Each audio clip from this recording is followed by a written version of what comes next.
Hi guys, welcome back to my channel. I'm still feeling a little bit down. My nose has been runny. I am out of tissues. Yeah, but I'm here with a tag video. I'm not dolled up. I am not in my beauty room, but I am just sitting on the sofa. And my son is asleep, so I figured I can do this really quick. And I wrote down the questions really quick. I was tagged by Honey Bear Love. And sorry. It doesn't want to go away. So this is the marriage tag. And I wanted to give a little background into my wedding before I get into the actual questions. So, yeah. I was married at 19. I know everybody thinks that's young, but it just works for me. Yeah. My husband was actually deployed before our wedding. We wanted to just go to the courthouse really quick and get married and then have him go out, and then when he comes back we'd have enough money to do a really nice wedding. But my mom and dad were like, no, you gotta have a whole family, blah blah blah, because they're pastors. So yeah, so we had to wait a whole 10 months for him to come back and then do our wedding. So we got married maybe 2 weeks after he got back, and something like that. And he was so sick when he got back. He actually dropped weight and everything. He was just like a toothpick, like super skinny. But yeah, we got married, and then 4 years later we ended up getting pregnant with our first child, and we're 5 years married now. So seems to work very well. But let's get into these questions. I kind of just jotted them down really quickly, and I know it's moving around because I have the tablet in my hand. But the first question is, what was your first thought the morning of your wedding? The first thought that ran into my head was, why in the world is my friend still asleep and it's 10 o'clock in the morning? That was my first thing. I had did my hair in rollers the night before. I had already done my makeup, and I was like, why is she still sleeping? I had one of my bridesmaids, which was one of my really close friends. She's actually stayed the night with me in my room. I had already moved all my stuff out of my room and moved it into our first apartment, and my husband was already living in our first apartment, so he had my bed set and everything. All I had was an air mattress and a little chair, and that's all I had in the room. And then I just had the stuff for I packed a bag with the stuff for my wedding day and stuff like that. That's about it. That's all I had in my room, because everything had already been moved. My TV and everything from my bedroom had already been moved. So when I woke up and I did everything, I did my hair, I did my makeup, I put my hair in my pin and everything, and I'm like, all right, let's eat something. And then I come back and it's 12 o'clock and she's still knocked out. I'm like, what are you doing? So that was my first thought, was not about the wedding day or anything like that. It was, why in the world is my friend still asleep? Number two, what did you do the night before? The night before, we actually had our, the rehearsal. And then the rehearsal dinner, all we did was get some pizza, $5 pizzas from Little Caesar, and we ate pizza, and we just had our rehearsal, and then we went back home. I took a shower, I put my hair in my rollers, we had eaten dinner. It was raining the night before, so yeah, that's basically what I did the night before. Nothing fancy. What's the funniest thing that happened at your reception? At my reception, it was kind of everything just went downhill, but it wasn't that bad, big of a deal or anything like that. We had left all of our CDs in the church with our music for the reception, so we didn't have any music at all. the whole reception. But it was fine. Everybody got to talk, and we did some games and stuff. But the funniest thing that happened was we had gotten our cakes and stuff, and we didn't do the whole shoving cake in the face or anything like that. But I had my cake, and I tripped over my dress and dropped my cake, and everybody that was standing around me just scattered, like you know how the saying goes, when you turn the light on and cockroach scatter. Yeah, it was like that. I dropped the cake on the floor, and they were like, "Oh, I didn't do it. Let me go run away." And I'm like, "Are you kidding me right now? Like, really? You guys just run away? Why are you running away from me? All I did was drop the cake on the floor." But yeah, they were like, "Oh no, I didn't do it. I'm running away." And they all just went poof. I'm like, "Are you serious right now?" Like, even my husband, he went whoop, boom, poof. I was like, "Oh my God, you guys are too much right now. Too much." How many people attended your wedding? I had a lot of people attend my wedding. My son's starting to wake up, but since I'm a pastor's daughter, so we had to invite the whole church. We had to invite my home church, which is in Waterbury, Connecticut, and all of them. My godfather is their pastor. I had to invite all my family from Connecticut, his family from Indiana, my family and friends that were here in Virginia, and all right, so on and so forth. So we probably had maybe 200 people, maybe more.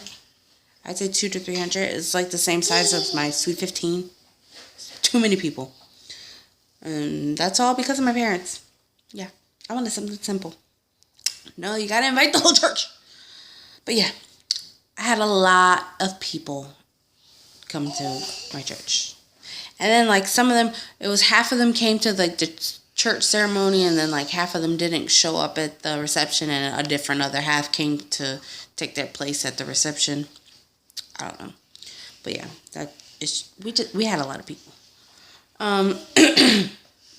Your favorite meal to eat with each other after you are married is the next question.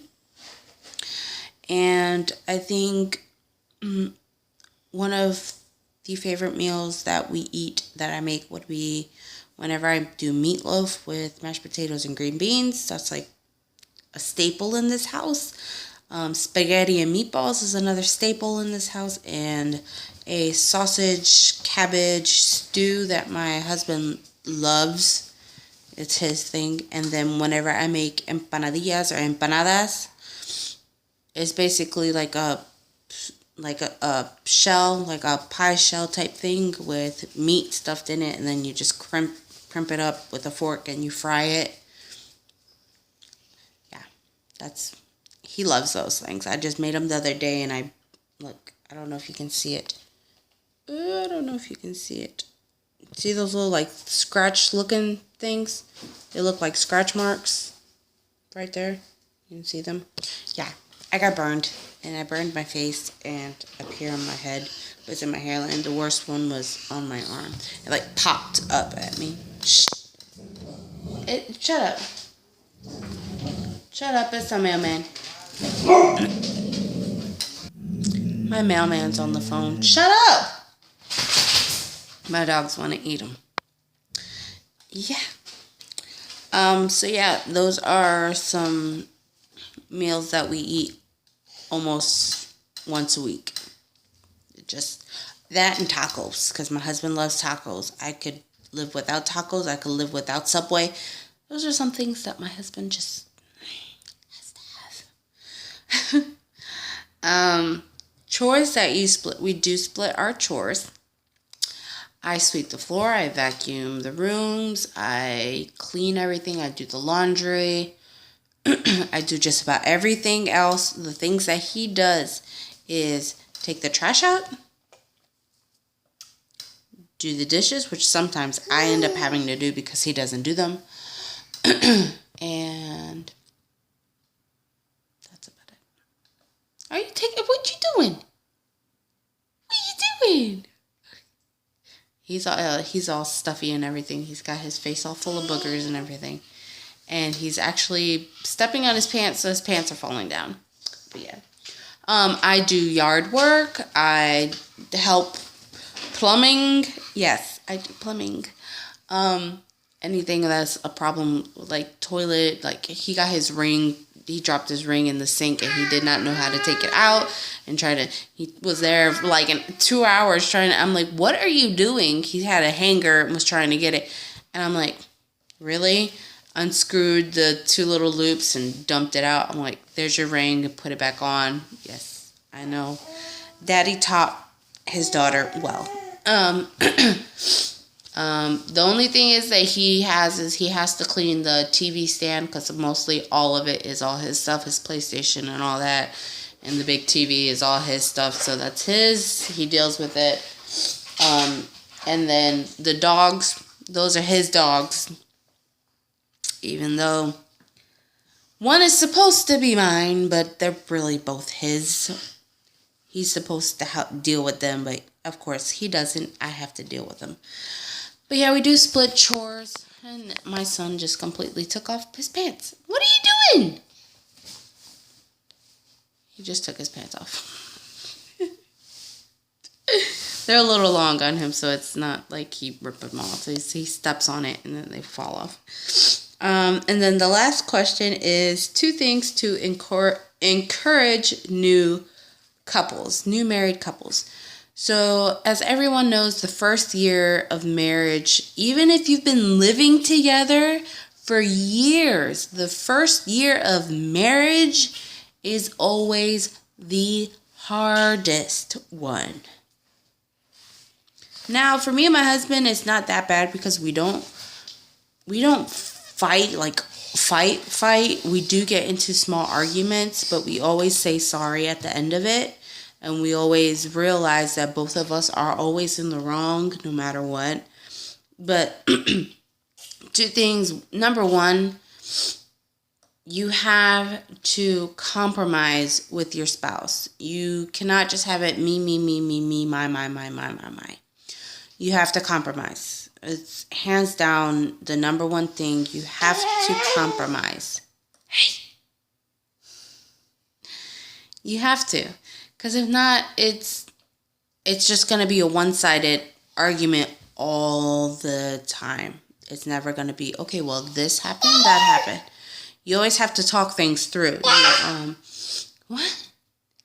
So something my husband loves to do, which I hate when he does it, but he always does this. And he's like, this is the compromise part. And I'm like, oh, I'm going to get you. Is he'll ask me what I want to do during the day or what I want to go eat or something like that. And I'll be like, okay, let's put it this way. I want to eat a burger from Burger King. I want to go to Burger King. Let's put it that way. And then he'll be like, oh, well, I don't really want to go to Burger King. Let's go to Five Guys and we'll get a burger from Five Guys. And you can still have your burger, but I'm not eating at Burger King. That's sort of like his compromise thing. I'll be like, well, I want to go to the mall that's 2 towns over because it's a better mall. And he's like, well, no, we'll go to the one right down the road. You know I'm talking. You hear him talking? Yeah, he's talking. How you doing? So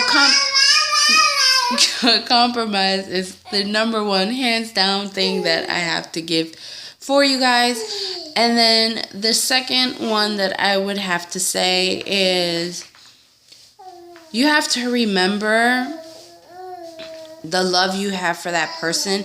If that person's not your best friend in every single aspect of your life, if they're not a part of every single thing, and you're not truthful with them, you're not trustworthy with them, you keep secrets or anything like that, especially stuff like that.